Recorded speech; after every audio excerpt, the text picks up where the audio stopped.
अभी लोग जो लोग ज्वाइन किए हैं,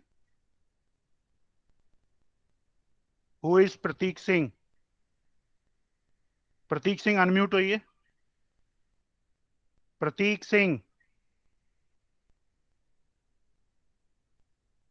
प्रतीक सिंह।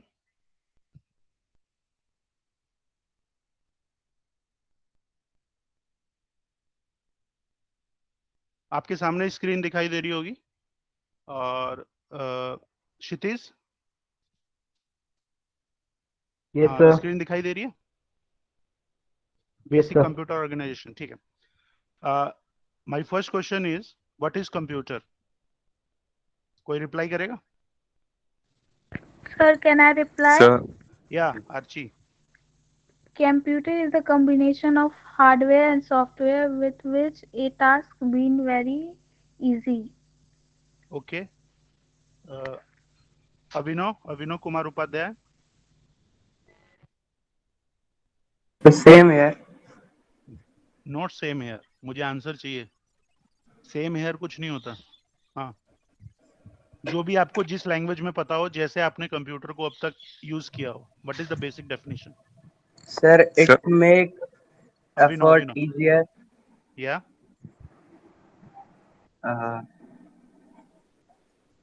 अगर आप मार्केट में जाते हैं कंप्यूटर परचेज करने के लिए, then what is the basic requirements? आपकी बेसिक रिक्वायरमेंट्स क्या होंगी? कोई मोबाइल, मैं अभी अभी अभिनव से बात कर रहा हूँ। सर हाँ, टू सी द प्रोसेसर, या processor and storage. Storage, memory yes sir. And and firstly the brand with it is okay, okay, brand is also important. Etcetera, but the main is the processor sir. Okay, processor. Aditya, Aditya Kumar Shah, unmute होइए। Yes sir, good morning sir. Morning, morning. What is computer? अब तक आपने जो computer के बारे में पढ़ा है, सुना है, या रियल वर्ल्ड में उसको फेस किया है, तो आपके हिसाब से what is the basic definition of computer?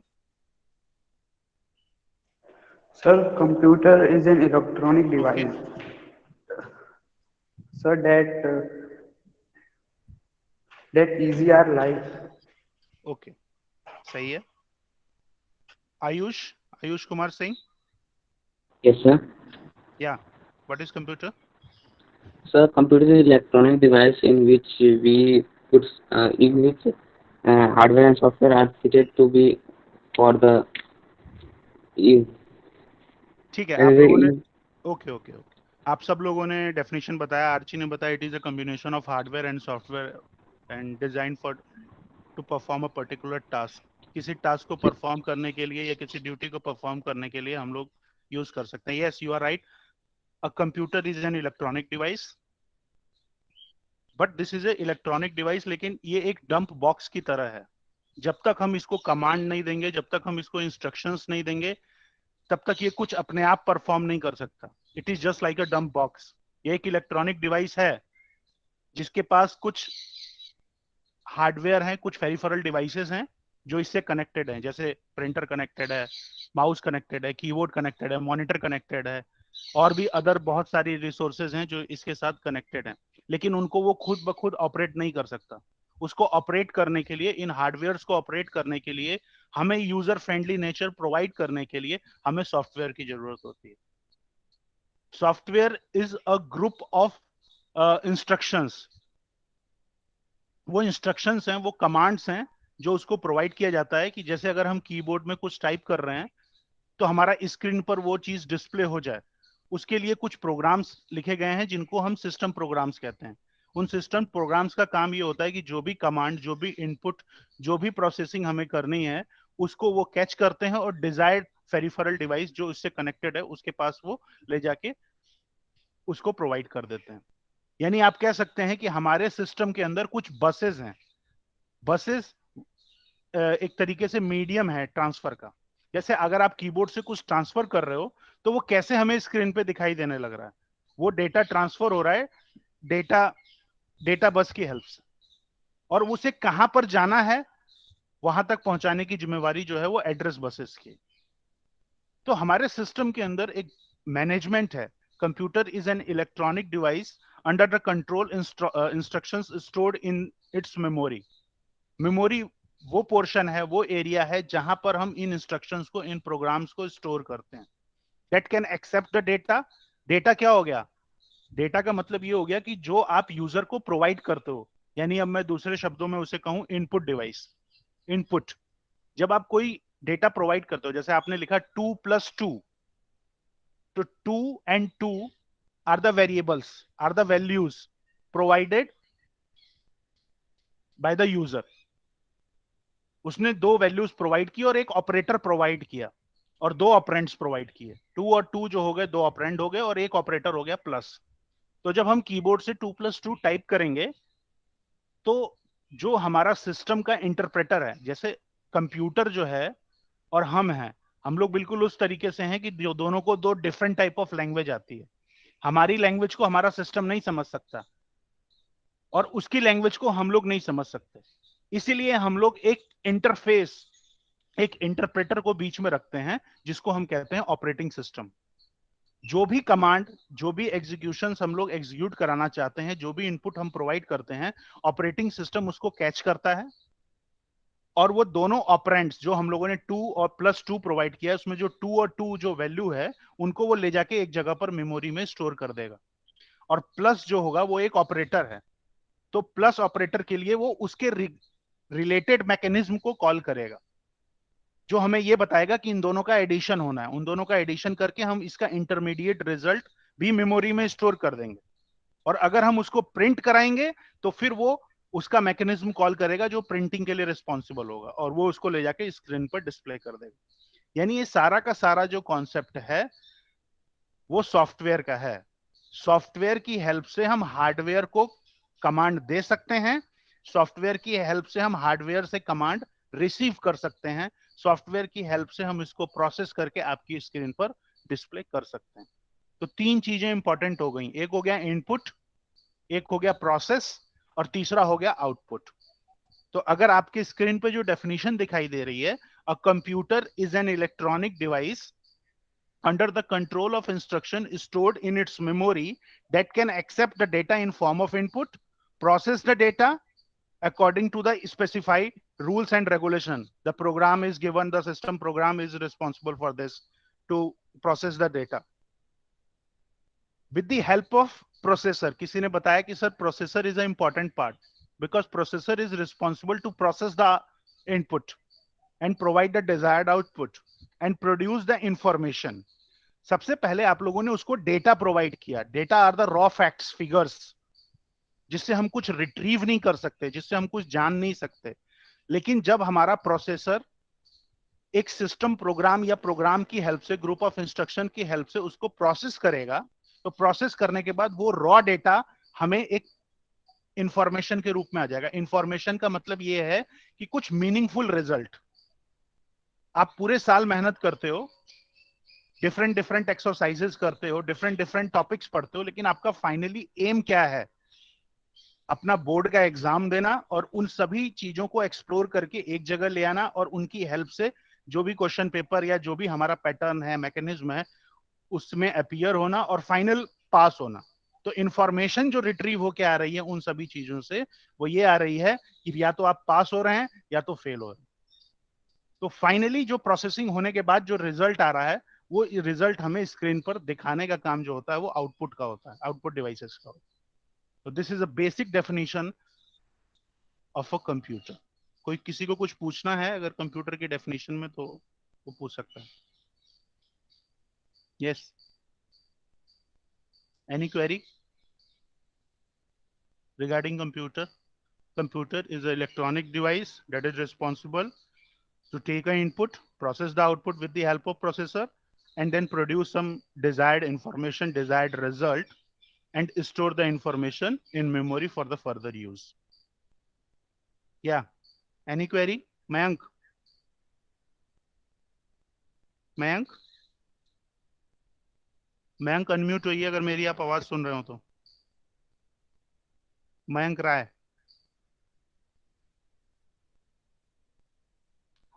Pratyush Kumar. Yes sir. हाँ बेटा, the basic definition of computer clear हो गया? Yes sir. अब इसके आगे हम लोग पढ़ने जा रहे हैं जो इंपॉर्टेंट टर्म है, जिसमें मैंने दो वर्ड यूज किए, एक यूज किया डेटा और एक यूज किया मैंने इंफॉर्मेशन। डेटा की डेफिनेशन लिखिए, data are the raw numbers, data are the raw facts, data are the raw entities और other findings that have some value. But data जो होता है वो ऑर्गेनाइज्ड वे में नहीं होता। जैसे मैं कुछ वैल्यू लिख रहा हूं 16, 0, 9, 1985, ये सब सिंपल से नंबर्स हैं। एक 16 नंबर है, 09 नंबर है, 1985। सर सर यस, स्क्रीन नहीं आ रही है। 1 सेकेंड, स्क्रीन नहीं आ रही है, ये कैसे हो सकता है? क्यों, बाकी लोगों को स्क्रीन विजिबल है? Yes, sir. विजिबल है। सर किसको स्क्रीन विजिबल नहीं है? किसको नहीं है? नाम No, sir. No, sir. Sir Abhinav. Sir Pratyush. Sir, Ayush. हाँ, हेलो सर मयंक राय। अभिनव को व्यू नहीं है। अभिनव सर Yes, ये sir sir. Mayank Rai. Hello hello. एक एक करके बोलिए, सब Hello. लोग नहीं बोलेंगे, एक करके बोलेंगे, एक एक करके। सर मयंक राय सर। सर हाँ। गलती से कट हो गया था। नहीं ठीक है, वो अब हम आपसे जब पूछेंगे। स्क्रीन जी किसको सर। व्यू नहीं हो रही है? सर मुझे नहीं सर हो रही है मुझे सर। नहीं, अरे मुझे भी नहीं हो रही। अच्छा, सर वेट सर मुझे भी नहीं हो रही है। 1 सेकेंड, प्रत्युष कुमार। वेट। जी सर।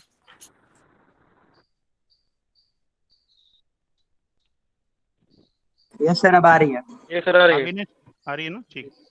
अगर ऐसी कोई प्रॉब्लम हो तो आप तुरंत हमसे पूछ सकते हैं, बता दीजिए ताकि मैं देख लूं स्क्रीन पे। हाँ, डेटा एंड इंफॉर्मेशन, मैंने फिर से मैं रिपीट कर दे रहा हूं, मैंने 3 वैल्यूज लिखी हैं, 16, 09, 1985 और यहां पे मैंने लिख दिया ABC। क्या आप इससे कुछ रिट्रीव कर रहे हैं? कोई मुझे बताएगा ये क्या है? ABC 16, 09, 1985। Sir data. ये डेटा है। 16 is a data, 09 is a data, 1985 is a data and ABC is a data. लेकिन अगर मैं इससे कुछ रिट्रीव करना चाहूं तो मुझे ये आपको ये बताना पड़ेगा कि 16 indicates date, DD, 09 indicates month, 1985 represents year and ABC represent the name of a person. मतलब इसका यह हुआ कि ABC कोई एक ऐसा व्यक्ति है या कोई एक ऐसा पर्सन है जिसकी डेट ऑफ बर्थ जो है वो 16/09/1985 है। तो this is the information retrieve from this data. तो जब हम कोई चीज वहां से रिट्रीव करते हैं तब वो इंफॉर्मेशन बन जाता है। और डेटा का मतलब ये हुआ कि अलग अलग फिगर्स हैं, अलग अलग उसका डेट ये है, मंथ ये है और ईयर, अलग अलग चीजें पड़ी हुई हैं, लेकिन हमने उनको कंबाइन किया और वहां से जब हमने कुछ रिट्रीव करना शुरू किया, वहां से हमें जब कुछ मीनिंगफुल रिजल्ट मिला, मीनिंगफुल कॉन्टेक्स्ट मिला, तब जाके वो इंफॉर्मेशन बन जाता है। जैसे फॉर एग्जाम्पल हम लोग अक्सर देखते हैं कि 15 अगस्त को बारिश होती है, तो ये प्रिडिक्शन, ये मीनिंगफुल इंफॉर्मेशन हमें कैसे मिला? जब हमने पिछले 10 साल के 15 अगस्त के डेटा को उठा के देखा, वेदर फॉरकास्ट को उठा के देखा कि हर 15 अगस्त को बारिश हुई है। तो इस बार जो 15 अगस्त आएगा, 15 अगस्त 2020 जो होगा, वहां पर भी बारिश हो सकती है। तो ये हमने प्रिडिक्शन लगाया पिछले 10 ईयर्स का डेटा उठा के। वो डेटा था, अनऑर्गेनाइज्ड फैक्ट था, लेकिन अब इससे हमने एक प्रिडिक्शन किया कि ये ऐसा हो सकता है। तो this is a difference between data and information. Data की सिंपल डेफिनेशन है, data are the raw facts figure in unorganized way, and information is basically a meaningful context, meaningful result that is retrieved from your unorganized data. Computers को हम लोग कई नामों से जानते हैं। लैपटॉप भी कहते हैं, डेस्कटॉप भी कहते हैं, स्मार्टफोन्स भी कहते हैं, वर्क स्टेशन भी कहते हैं। They are different different names of your computer. Advantage of computer, अगर हम कंप्यूटर की कंपैरिजन करें एक ह्यूमन बीइंग से, तो इसकी स्पीड बेटर है in comparison to humans. For example, आपका कल मैथ्स का पेपर है और आज आप पूरे दिन आपने मैथ्स की प्रैक्टिस की, और कल आपके सामने साइंस का पेपर रख दिया जाए तो क्या होगा? कोई बताएगा? हाँ, ये एग्जाम्पल से कुछ क्या आपने सीखा? Mayank, Mayank, there is some technical issue लग रहा है आपके साथ है, क्लियर नहीं हो पा रहा। आर्ची, आर्ची कुमारी 11D। Yes, sir. आपने पूरे दिन प्रिपरेशन की मैथ्स के पेपर की, और कल आप जब एग्जाम में गए तो आपको पता लगा कि हमने गलती से मैथ्स पढ़ लिया था, हमारा साइंस का पेपर था। तो उस समय आपके मेमोरी में कौन सा डेटा था? मैथ्स का। Yes, sir. सिस्टम में, कंप्यूटर में ऐसा नहीं होता। कंप्यूटर के पास दो मेमोरी होती है, एक प्राइमरी मेमोरी होती है और एक सेकेंडरी मेमोरी होती है। प्राइमरी मेमोरी मतलब वही, कल मैथ्स का पेपर है और हमने मैथ्स पढ़ा।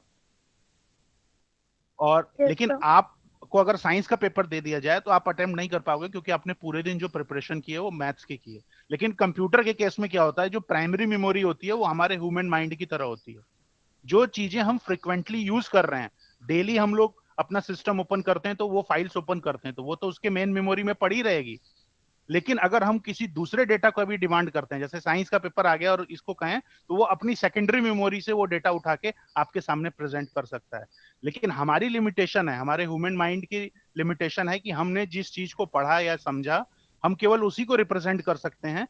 कोई ऐसा डेटा जिसको हमने हमारी मेमोरी में प्रेजेंटली नहीं है, तो उसको हम रिप्रेजेंट नहीं कर सकते। This is a advantage of computer. इसका मतलब यह है कि हमारे कंप्यूटर में ह्यूज स्टोरेज है, और स्टोरेज भी ऐसी है जो प्राइमरी और सेकेंडरी दो फॉर्मेट में डिवाइड किया गया। तो these all are the accuracy है, स्पीड है, these all are the different different types of factors. Disadvantage क्या है कंप्यूटर की? Computer is just like a dumb box. जब तक हम उसको कुछ इनपुट प्रोवाइड नहीं करेंगे, जब तक हम प्रोग्राम्स के माध्यम से उसे ये नहीं बताएंगे कि what are the basic instructions to perform a particular task, तब तक वो उस टास्क को परफॉर्म नहीं कर सकता। प्रोग्राम्स जो सॉफ्टवेयर्स होते हैं वो आपका सिस्टम को ऑपरेट करने के लिए भी यूज किए जाते हैं, और कुछ ऐसे प्रोग्राम्स होते हैं जो वायरसेस के फॉर्म में होते हैं।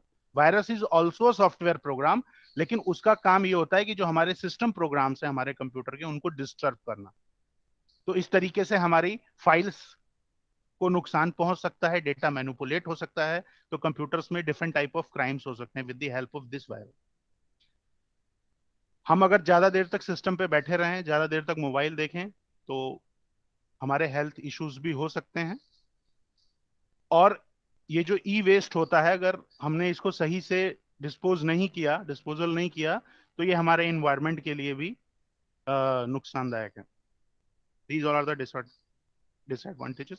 Any digital computers take a input, store the data, process the data, generate output. These all are the basic steps of computers. Yeah, this is the basic diagram, functional component of computer. जैसा मैंने आपको बताया था कि आपने input दिया 2 + 3। जब आपने इनपुट प्रोवाइड किया कीबोर्ड की तरफ से 2 + 3, तो ये जो 2 होगा, ये जो हमारा बॉक्स आपको दिखाई दे रहा है, मैं जिसको हाईलाइट कर दे रहा हूं अभी, this one, this box is called CPU। कोई मुझे बताएगा what is the full form of CPU? Sir, Central Processing Unit. Okay, central processing unit. Central processing unit के अंदर हमारे बहुत सारी चीजें होती हैं, जैसा कि आपको दिखाई दे रहा होगा, micro processor unit, control unit, arithmetic logical unit और मेमोरी यूनिट। मैं आपको एकदम बेसिक वे में बताता हूं कि क्या होता है। एक्चुअली जो आपका माइक्रो प्रोसेसर यूनिट है, ये वाला micro processor unit is a combination of CU and ALU. CU means control unit, ALU means arithmetic logical unit. जब हमने ये 2 + 3 इसको प्रोसेस करने के लिए इसके पास भेजा, तो सबसे पहले सेंट्रल प्रोसेसिंग यूनिट के अंदर जो हमारा प्रोसेसर होगा वो प्रोसेस करेगा डेटा को, और सबसे पहले वो कॉल करेगा ALU को। ALU का काम ये है, अर्थमेटिक लॉजिकल यूनिट का काम यह है कि जितने भी अर्थमेटिक या लॉजिकल ऑपरेशंस परफॉर्म होते हैं, वो उन ऑपरेशंस को परफॉर्म करने के लिए हमें ALU को कॉल करना पड़ता है। तो ALU ये डिटेक्ट करेगा कि यहां पर कौन सा ऑपरेशन परफॉर्म हो रहा है। तो ALU ने डिटेक्ट किया कि यहां पर प्लस ऑपरेशन परफॉर्म हो रहा है, तो वो एडिशन वाले रूटीन को कॉल कर लेगा, और 2 और जो 3 जो दो वैल्यूज हैं इन दोनों का एडिशन होगा, और एडिशन करने के बाद हमारा रिजल्ट आएगा 5, और उस 5 रिजल्ट को ये हमारे मेमोरी में स्टोर कर देगा। मेमोरी यूनिट जो होगी वो उस डेटा को स्टोर कर लेगी। स्टोर करने के बाद अगर हमें उस डेटा को आउटपुट डिवाइस पे यहां पर डिस्प्ले करना है तो फिर हमें उस डेटा को मेमोरी से रीड करना पड़ेगा, और उस डेटा को आउटपुट डिवाइस के पास यानी मॉनिटर के पास हम डिस्प्ले करने के लिए भेज देंगे। और ये सारा का सारा जो ऑपरेशन होगा, इसको जो कंट्रोल करेगा वो करेगा control unit. Control unit is responsible to control overall operation. ALU is responsible to perform different type of arithmetic and logical operation. Arithmetic मतलब plus, minus, multiplication, division. Logical मतलब and or different type of operations. And or not, ये 3 logical operation होते हैं। ये कैसे होते हैं हम लोग अगली क्लास में डिस्कस करेंगे। This is a basic block diagram of computer. कुछ पूछना है इसके बारे में तो पूछ सकते हैं। सर सर ये माइक्रो प्रोसेसर यूनिट के बारे में बता दीजिए। माइक्रो प्रोसेसर यूनिट के बारे में मैंने आपको बताया कि जो एमपीयू होता है basically this is the combination of CU control unit and ALU arithmetic logical unit. Micro processor unit का काम ये है कि जो डेटा इनपुट से आ रहा है उसको कंट्रोल यूनिट के थ्रू प्रोसेस करना, और प्रोसेस करने के बाद जब वो जान जाएगा कि उस डेटा को क्या करना है, किस मैकेनिज्म को कॉल करना है, किस यूनिट को कॉल करना है, तो उस पर्टिकुलर यूनिट को कॉल करना। जैसे हमारा इसने कॉल किया एएलयू को क्योंकि यहाँ पे प्लस था, माइनस था, मल्टीप्लिकेशन था, डिवीजन था। लेकिन एक प्रॉब्लम और है, ये जो डेटा आ रहा है हमारे पास 2 और 3 ये 2 वैल्यूज हैं, इन वैल्यूज को भी हमें किसी टेम्पोररी मेमोरी में स्टोर करना पड़ेगा, और उसके लिए हमें उसको एक जगह से दूसरी जगह पर ट्रांसफर करना पड़ेगा। तो वो ट्रांसफर करने का काम जो होता है वो कंप्यूटर में बसेस का होता है, और जो डेटा ट्रांसफर होता है वो डेटा बसेस में होता है। और जब डेटा बसेस में हम डेटा को ट्रांसफर करते हैं तो उसके साथ ये भी लिख देते हैं कि वो किस एड्रेस पे स्टोर होगा। तो किस एड्रेस पे स्टोर होगा ये काम हमें तय करने के लिए एड्रेस बसेस होती हैं, जो उस पर्टिकुलर लोकेशन पर ले जाके उस डेटा को स्टोर कर देते हैं। लेकिन इसमें कहीं कोई इनवैलिडेट ऑपरेशन ना हो जाए, कोई प्रॉब्लम ना आ जाए, इसको सॉल्व करने का काम जो होता है वो कंट्रोल यूनिट का होता है, जिसे सीयू कहते हैं, या आप सिंपल लैंग्वेज में कहें प्रोसेसर।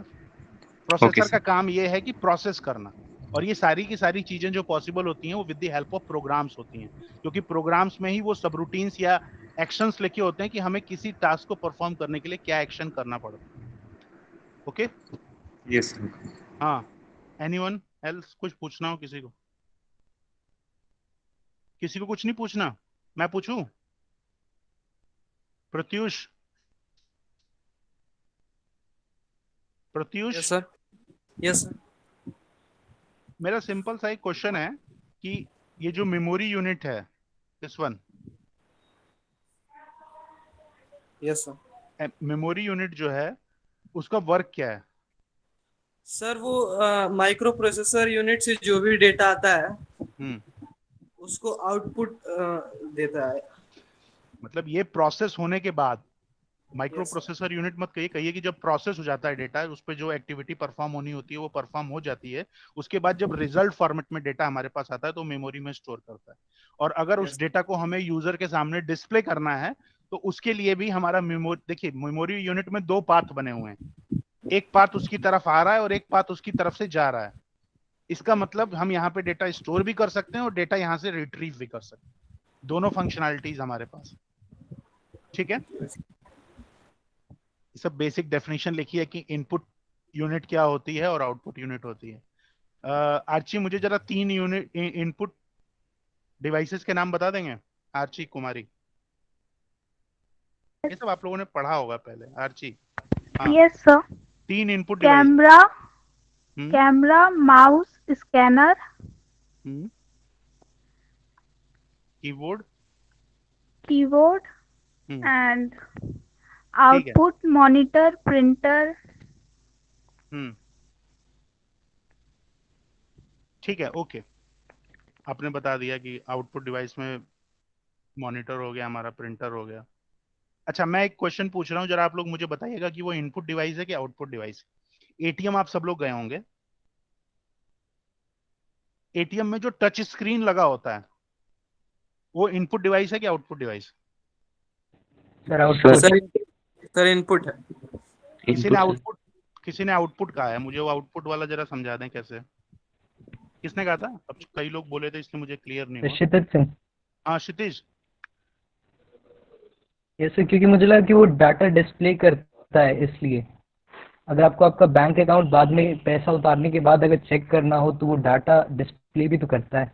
हाँ डेटा डिस्प्ले करता है। आप जब उसको इनपुट्स प्रोवाइड करते हैं तो वो प्रोसेस करता है और उसके बाद डेटा डिस्प्ले करता है। यस, और इनपुट भी आप प्रोवाइड कर रहे हैं, आप इनपुट भी यस प्रोवाइड सर। कर रहे हैं और वहां पर वो डेटा को डिस्प्ले भी कर रहा है। वो जो है वो डिस्प्ले कर रहा है, वो स्क्रीन के ऊपर डिस्प्ले कर रहा है। लेकिन टच स्क्रीन में जो आप टच करके इनपुट्स प्रोवाइड कर रहे हैं तब वो इनपुट डिवाइस की तरह बिहेव कर रहा है, लेकिन जब वो डेटा को डिस्प्ले कर रहा है तब वो आउटपुट डिवाइस की तरह बिहेव कर रहा है। It behave like a input and output device both. Yes sir. अच्छा, आप लोगों ने लाइब्रेरी से कभी बुक इशू कराई है? सब लोगों ने तो अपनी बुक पे आप लोगों ने ऊपर देखा होगा एक बारकोड लिखा रहता है। जी। बारकोड के बारे में सब लोग जानते हैं? Yes sir. Yes sir. अगर कोई नहीं जानता हो तो मुझे बताएं। तो मैं ये जानना चाहता हूँ कि एक बारकोड स्कैनर होता है जो उस बारकोड को रीड करता है, तो वो बारकोड स्कैनर इनपुट डिवाइस है कि आउटपुट डिवाइस है? इनपुट। इनपुट।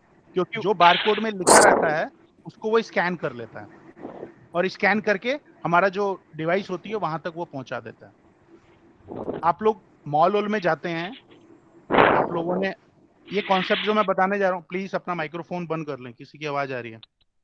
हाँ, आप लोग मॉल्स में जाते हैं, मॉल्स में जाने के बाद आप अक्सर आइटम्स परचेज करते हैं। मान लीजिए आप लोगों ने कुछ भी सामान परचेज किया, टॉयज परचेज किया, कुछ भी परचेज किया, क्लॉथ्स परचेज किए। उसके बाद अगर आप उस क्लॉथ्स को लेके जाते हैं काउंटर पर, काउंटर में वो क्या करता है, बारकोड स्कैनर लिए रहता है और सारे वहां पर बारकोड को बार बार स्कैन करता है। वो स्कैन इसलिए करता है क्योंकि वहां पर एक स्पेसिफिक कोड है और उसके डेटाबेस में उस स्पेसिफिक कोड की पेमेंट है कि कितने का वो पेमेंट है। लेकिन अगर आपने किसी पर्टिकुलर का पेमेंट नहीं किया और आप लेके बाहर जाने लगे तो वो क्या करता है, जब वो स्कैन करता है तो उसकी इलेक्ट्रॉनिक वैल्यू को वो डीएक्टिवेट कर देता है। तो अब आप उस आइटम को बाहर भी लेके जाएंगे तो वो बीप नहीं करेगा या इंटीमेट नहीं करेगा कि आप इसको ले जा रहे हैं। लेकिन अगर आपने पेमेंट नहीं की और उसकी इलेक्ट्रॉनिक स्टेट जो होगी वो एक्टिवेट रहेगी और आप लेके उसको अगर बाहर जाएंगे तो वो तुरंत सायरन करने लगेगा और एरर दे देगा। वो ऐसा इसलिए होता है क्योंकि वो डेटाबेस में तो दिखा रहा है कि ये आइटम अभी तक परचेज नहीं हुआ है, लेकिन आप उसको लेके जा रहे हैं और उसमें जो बारकोड स्कैनर है, जो दोनों तरफ से हमारे स्कैनर लगे होते हैं, वो उसको रीड कर लेते हैं। तो वहां पर देखिए उसका नेचर कैसा है, वो इनपुट भी ले रहा है और डेटा को चेक करके डिस्प्ले भी कर रहा है कि नहीं ये सही है या गलत है। अगर आप टोल टैक्स पे जाते हैं तो टोल टैक्स पे भी यही होता है, यहाँ आपने पेमेंट की और वो जो गेट होता है वो अपने आप ओपन हो जाता है। वो इसलिए हो जाता है क्योंकि जब तक वो उस पर टिक नहीं करेगा कि ये पेमेंट हो गई, तब तक वो आप मतलब जितनी व्हीकल्स वहां से क्रॉस करेंगे उतने नंबर ऑफ टोकन्स उसे जनरेट करने पड़ेंगे और उतने नंबर ऑफ टोकन्स पर जो मनी मिलेगी उसका उसको लास्ट में हिसाब देना पड़ेगा। इससे पहले क्या होता था, जो ऑनर है वो तो वहां पे मौजूद नहीं होता था और उसे पता ही नहीं चलता था कि कितने नंबर ऑफ व्हीकल्स क्रॉस की। तो हमने उसको क्या किया, हमारी डिवाइस से कनेक्ट कर दिया, सेंसर लगा दिया उसके अंदर। तो यहां पर इनपुट और आउटपुट दोनों डिवाइसेस हमारी वर्क कर रही हैं। वो कभी इनपुट डिवाइस की तरह भी वर्क कर रहा है और कभी कभी वो आउटपुट डिवाइस की तरह भी वर्क कर रहा है। तो हमारे रियल वर्ल्ड में ऐसे बहुत सारे एग्जांपल्स हैं जिससे हम इन इनपुट और आउटपुट डिवाइस को क्लासिफाई कर सकते हैं। Next, ALU. एएलयू मैंने जैसा बताया, ALU is responsible to perform the arithmetic operation. Arithmetic operation का मतलब addition, multiplication, division. Logical operation अभी मैंने आपको बताया था, logical operations and or not, इसको मैं आपको समझा देता हूं।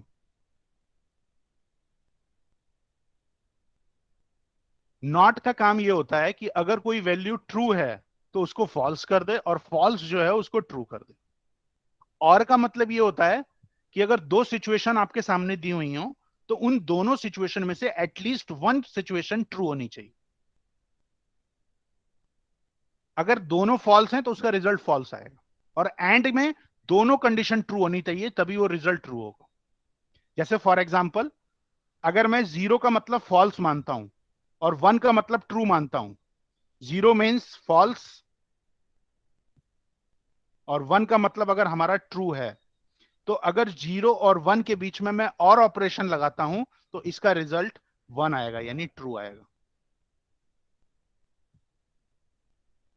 आई repeat, 0 means false, 1 means true, और 0 और 1 के बीच में अगर मैं और लगा दूं, यहां पे मैं और ऑपरेशन लगा देता हूं, तो इन दोनों का जो रिजल्ट आएगा वो ट्रू आएगा। पहला अगर 1 है, दूसरा 0 है, तो भी इसका रिजल्ट 1 आएगा। दोनों 1 है तो भी इसका रिजल्ट 1 आएगा। लेकिन अगर दोनों 0 हैं तो इसका रिजल्ट 0 आएगा। लेकिन इसके विपरीत,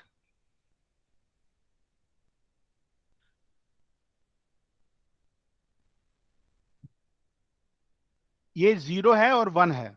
0 का मतलब हो गया हमारा फॉल्स और 1 का मतलब हो गया हमारा ट्रू, मैंने जैसा अभी बताया। और इन दोनों के बीच में अगर आप एंड लगाते हैं, ये एंड ऑपरेशन इन दोनों के बीच में अप्लाई करते हैं, ये 0 है 1 है, तो इसका रिजल्ट जो होगा वो फॉल्स होगा, 0 होगा। क्यों? क्योंकि मैंने एंड में बताया कि दोनों कंडीशन ट्रू होनी चाहिए, फर्स्ट कंडीशन भी और सेकंड भी। हाँ, अगर ये दोनों 1 है, ये भी 1 है और ये भी 1 है, तब इसका रिजल्ट 1 आएगा। और अगर नॉट लगा है तो नॉट क्या करेगा, 0 को 1 कर देगा और 1 को 0 कर देगा। तो मुझे उम्मीद है कि आपको लॉजिकल ऑपरेशन समझ में आ गया होंगे। किसी को अगर नहीं समझ में आया तो हाँ पूछिए। सर ये नॉट वाला नहीं समझ में आया। जैसे नॉट, आपने लिखा नॉट और 1, तो इसका रिजल्ट होगा 0। अगर आप लिख रहे हैं, अगर आप लिख रहे हैं, 1 सेकेंड, नॉट 1, तो उसका रिजल्ट होगा 0। अगर मैं इसको टेक्निकल वेज में कहूं, तो मान लीजिए कोई a एक नंबर है और मैं कहता हूं a is greater than equal to 5, और a की वैल्यू मेरी 4 है, तो क्या 4 is greater than equal to 5? Yes और no? No sir. No, it means the situation is false. लेकिन लेकिन अभी मैंने बता रहा हूं, इसके बाहर अगर मैं नॉट लगा दूं, इसके बाहर मैं नॉट लगा दूं, 4 is greater than equal to 5, no, false. लेकिन फॉल्स के बाहर क्या लगा हुआ है, नॉट, तो ये इसको क्या कर देगा, ट्रू। बस यही बात है। मतलब जो भी रिजल्ट आ रहा है उसको वो पलट देगा। जैसे हमारा इन्वर्टर काम करता है ना, घर में हमने जो इन्वर्टर कनेक्शन लगाया, जब लाइट रहती है तो वो चार्ज होता है, लेकिन लाइट जैसे ही जाती है तैसे ही वो क्या करता है, जो चार्जिंग कर रहा होता है फिर वो उल्टा प्रोसेस शुरू कर देता है, फिर वो वहां से हमें कनेक्शन प्रोवाइड करना शुरू कर देता है, डिस्चार्जिंग वाला प्रोसेस शुरू कर देता है। चार्ज वो तब होता है जब उसको करंट मिल रहा है, और जब करंट मिलना बंद होता है तो फिर उसके अपोजिट वाइस वर्सा प्रोसेस शुरू कर देता है। तो बिल्कुल नॉट उसी की तरह है। नॉट इज, समटाइम्स हम नॉट को इन्वर्टर भी कहते हैं। और का मतलब हो गया कि दोनों में से एक कंडीशन ट्रू होनी चाहिए। अगर हमने किन्हीं दो ऑपरेशंस के बीच में और हाँ बोलिए सर, अगर और होगा तो किस में और होगा? इस एग्जांपल में नॉट की जगह और होता तो? जैसे मैंने नॉट लिखा है ना, नॉट जो होता है वो केवल एक ऑपरेशन के ऊपर अप्लाई किया जाता है। लेकिन जो हमारा एक सेकंड, मैं इसको आपको बता रहा हूँ, एक एडिटर ओपन कर लेता हूँ, उस पर बताता हूँ। वेट करिए, इसके 2-3 एग्जांपल लेके आपको बता देता हूँ। वेट, ऑफिस खोल लेता हूँ मैं, माइक्रोसॉफ्ट ऑफिस। हाँ, मैंने लिखा ए को एक वैल्यू दे दी मैंने 10 और बी को मैंने वैल्यू दे दी 20, ठीक है। और अब मैं लिख रहा हूं ए ग्रेटर देन 5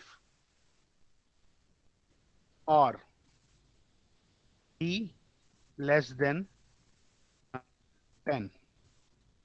अर्ची, अर्चू कुमारी। Yes sir. हाँ, ए की वैल्यू कितनी थी? 10। क्या 10 5 से बड़ा है? No sir. 10 5 से बड़ा है ना? हाँ। तो ये क्या हो गया, ये वाला पोर्शन क्या हो गया, ट्रू? Yes sir. तो यहां मैं लिख देता हूं ट्रू। बी की वैल्यू हमारी 20 है, क्या 20 लेस देन है 10 के? No, sir. 20 लेस देन है 10 के? No, false. तो यहां हो गया फॉल्स। तो इसका जो रिजल्ट आएगा, क्योंकि एक ट्रू है और दूसरा फॉल्स है, और मैंने कहा कि एक भी अगर ट्रू रहेगा तो इसका रिजल्ट आना चाहिए ट्रू, तो इसका रिजल्ट हो जाएगा ट्रू। लेकिन अगर इस और के बीच में मैंने एंड लगा दिया है, तो एंड के केस में मैंने बताया कि दोनों रिजल्ट मस्ट बी ट्रू होने चाहिए। तो एक Yes. फॉल्स है तो इसका रिजल्ट आ जाएगा फॉल्स। False. लेकिन अगर इन ट्रू और फॉल्स के बीच में मैंने बाहर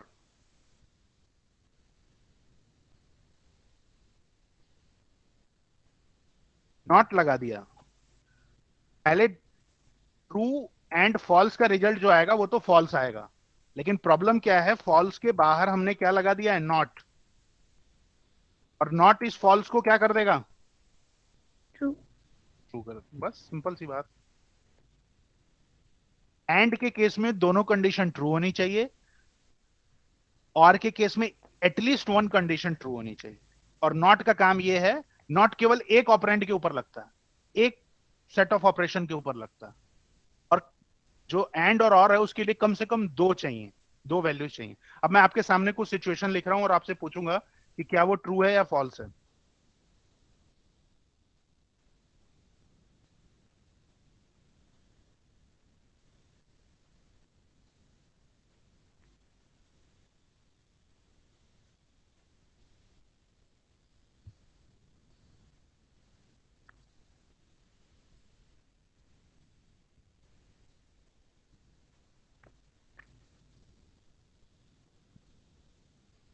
इससे मैं पूछूंगा वही बताएगा।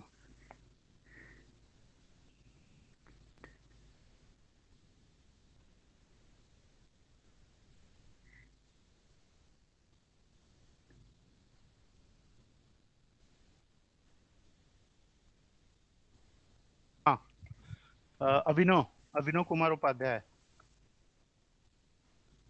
Yes, sir. पहला answer, A greater than 5 and be less than 25। क्या Sir, फाइनल रिजल्ट क्या आएगा, ट्रू या फॉल्स? sir, true आना चाहिए।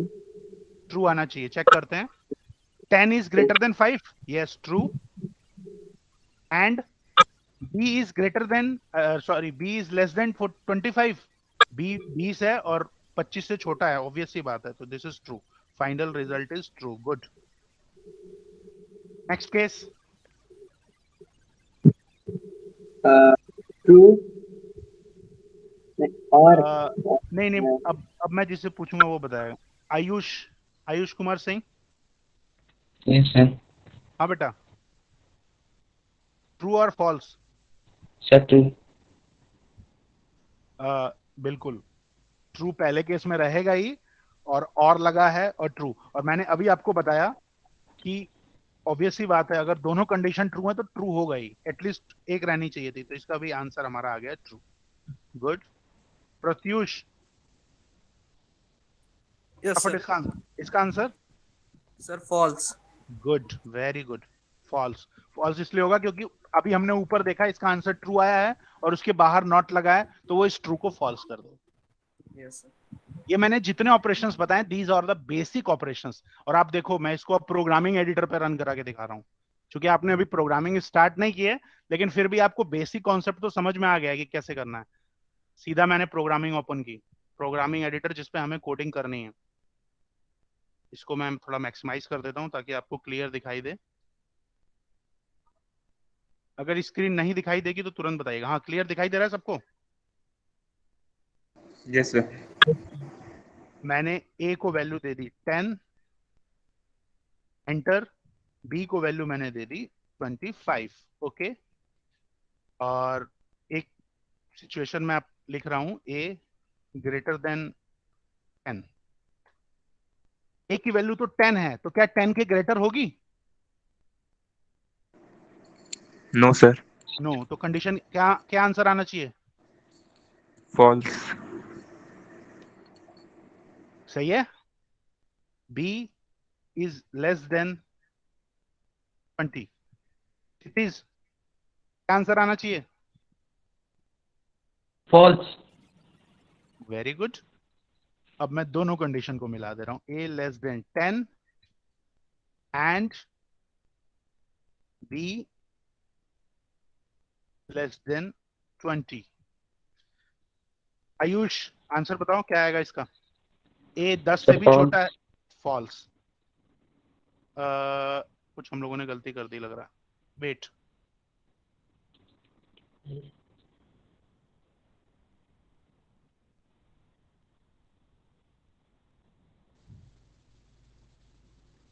हम हमेशा ये भी ध्यान रखेंगे कि हमें ये भी ध्यान रखना है कि कैपिटल और स्मॉल का ये हमेशा स्मॉल लेटर्स में लिखे जाते हैं। अगर आप कैपिटल में लिखोगे तो तुरंत एरर दे देगा, सिंटेक्स एरर, क्योंकि उसके हिसाब से कैपिटल में इस वर्ड का कोई मीनिंग नहीं है। फॉल्स बताया था, ठीक है। इसी को मैं दोबारा लिख लेता हूं। और सर हाँ बोलिए। सर ये एडिट नहीं कर सकते क्या, जो मतलब जो एक बार गलत हो गया उसी को वापस से हटा के लिख देना? कर सकते हैं। मैंने देखो ना अभी लिखा कहाँ, ये वाला जो टेक्स्ट आपको अभी दिखाई दे रहा है, इसको मैंने लिखा कहाँ, देखिए मैं खाली लिखूंगा और फट से मेरे सामने आ जाएगा। Okay sir. वो सब ट्रिक्स हैं, वो मैं बताऊंगा जब प्रोग्रामिंग करूंगा, तो सारी ट्रिक्स आपको बताऊंगा कि कैसे करनी, ठीक है।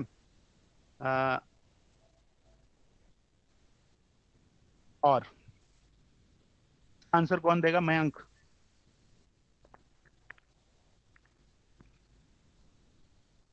मयंक मयंक कुछ नेटवर्क इश्यूज हैं लग रहा है आपके यहाँ।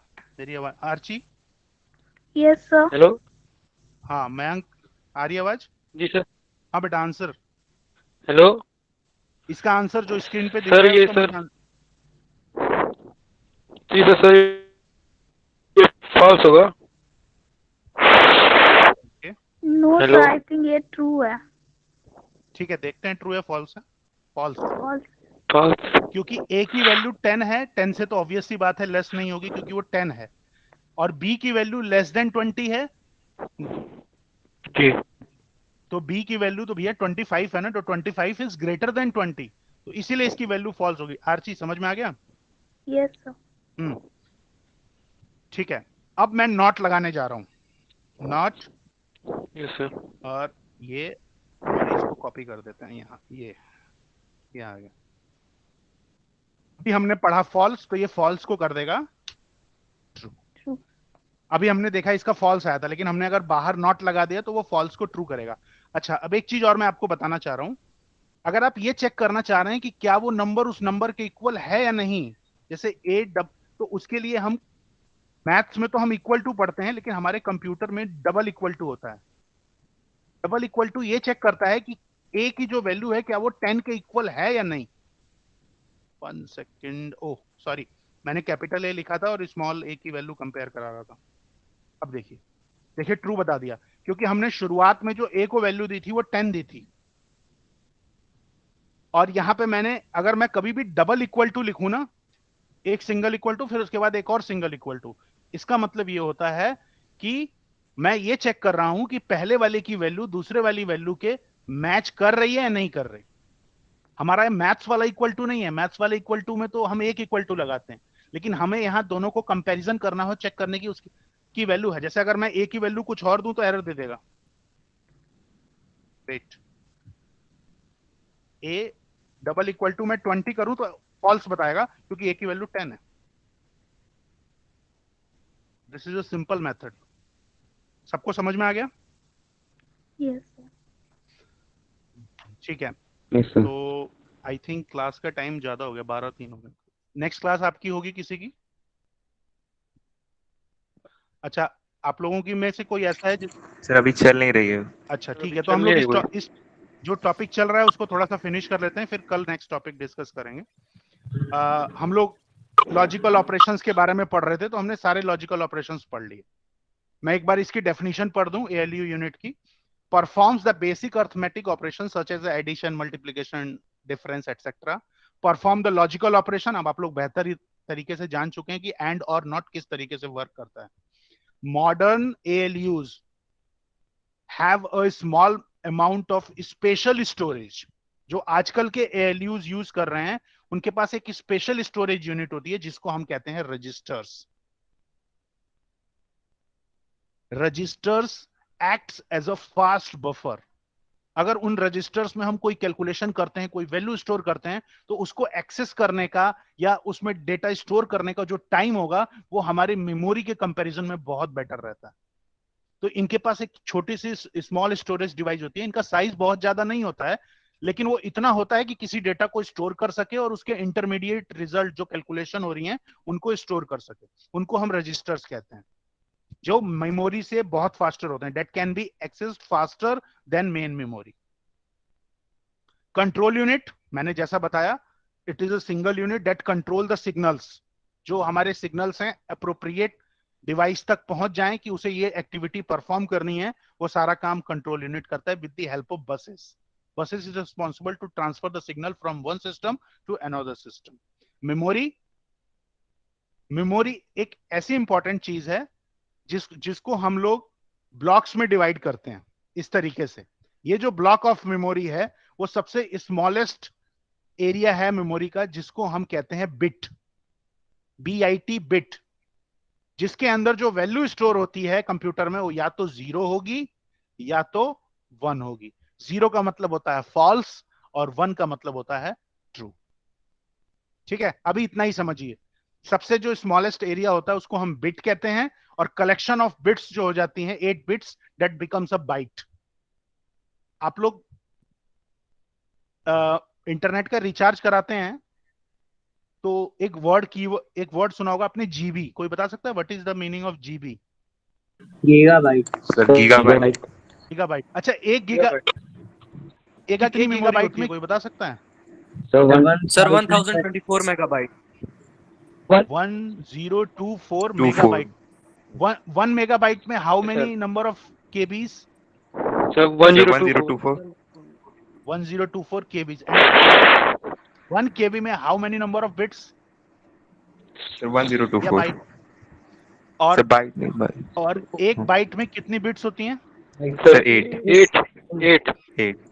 अब देखिए, हमने जो आपको बिट के बारे में बता रहे हैं, यानी 8 बिट का कलेक्शन मिलके एक बाइट बनाता है। 8 बिट्स का कलेक्शन मिलके एक बाइट बनाता है, फिर 1024 मिलके हमारा किलोबाइट बनाता है, फिर मेगाबाइट बनाता है, फिर गीगाबाइट बनाता है। और सोचिए जो हम लोग नेट यूज करते हैं उसमें हमें 1 GB का मतलब कितना हो जाएगा, अब आप लोग कैलकुलेशन कर लीजिए। 1024 इंटू 1024 कितनी बार आएगा, अभी आप लोग कैलकुलेट कर लीजिए। उतनी मेमोरी हमारे पास रहती है और उतनी मेमोरी हम अपलोडिंग और डाउनलोडिंग में खर्च करते हैं। ठीक है, आज के लिए इतना काफी है। नेक्स्ट क्लास में अब हम लोग मेमोरी यूनिट्स कैसे निकालते हैं, उनकी कैसे कैलकुलेशंस होती हैं, इनके बारे में हम लोग डिटेल में डिस्कस करेंगे। आज की क्लास के लिए इतना काफी है। अगर किसी की कोई क्वेरी हो तो मुझसे पूछ सकते हैं।